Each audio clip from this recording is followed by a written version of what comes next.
I always wanted to be a footballer, of course I did. Not a basketball player, as I get asked on a daily basis, or a Rufo who doesn't need to use a ladder, or a zookeeper who can talk to giraffes face to face. We'll get on to all that business in a while. In the meantime, no, the weather isn't different up here, thanks for asking. Glad we've got that out of the way now. You become a footballer because you love football, because you spend your childhood doing overhead kicks against the fencing around the tennis courts in the local park, because you watched the World Cup on telly and fell in love with the goals and the kits and the passion and the excitement and the team song with the rap bit in it.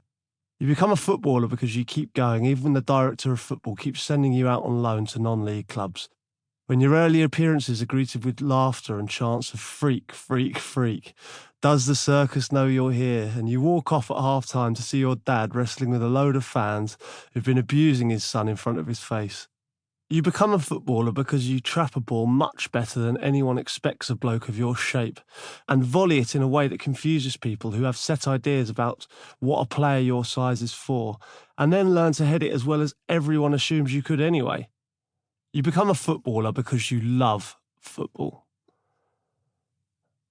And then you are a footballer, and you're suddenly in the strangest, funniest, most baffling world of all.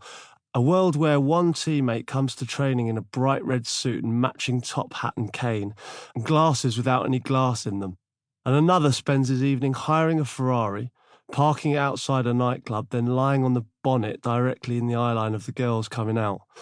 A world where players buy cars so big they can't park them, or become so blasé how many sports cars they own, they've forgot they left a Porsche at the train station, even when their surname is incorporated in the registration plate. You look around you and you try to make sense of it all. The player who gets a tattoo of a chimpanzee wearing glasses and Beats by Dre headphones and kissing the barrel of a gun. The teammate whose preparation for a big game is turning up with a Tesco's bag containing the same 4 items of food every single time. The fellow striker who sends a tweet then replies to it as if it's a text message from a stranger, starting a conversation with himself that the whole world can see. I've seen football change over the past 20 years. I've been promoted, relegated, won big trophies, gone months without scoring, played for my country at World Cups, been bought, sold, loaned and abused. I think I have a good understanding now of how it works. The tactics, the transfers, the endorsements, the nights out, the glory nights, the wild celebrations, the times when you can't even score when you're 2 yards out and the goalkeeper is lying on his back behind you. I've made my own mistakes. I don't have any tattoos, but that's mainly because none of my limbs are wide enough to support a visible image. I have owned ridiculous cars, at least until an infamous run-in with Roy Keane put me right. I've stood in terrible nightclubs listening to music I hated, at least until 10 Days in Ayia Napa taught me a lesson that I could never forget.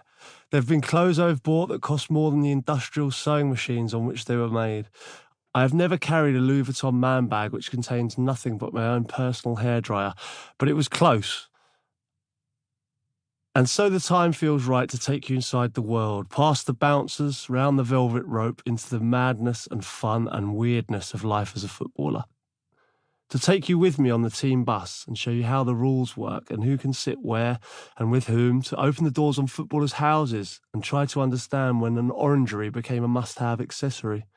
To come with me on a night out where players will be badgered by strangers to do the robot, and fellow players will walk in caps despite caps being banned, and sunglasses despite the fact it's a nightclub and thus already dark. Walk with me into the dressing room to find out which players refuse to touch a football before a game, to discover why a load of millionaires never have any shower gel, to hear what Cristiano Ronaldo says when he looks at himself in the mirror.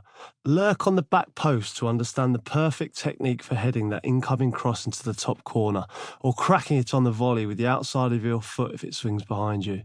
Listen to the stories of how to beat that particular defender there, and why the fullback charging in at you is not to be messed with, and why a goalkeeper is quite honestly the strangest person you will ever share a penalty area with. We'll go into post-match interviews and make fools of ourselves on social media and try to ensure that we'll never again pay £250 for a haircut that should have cost a tenner.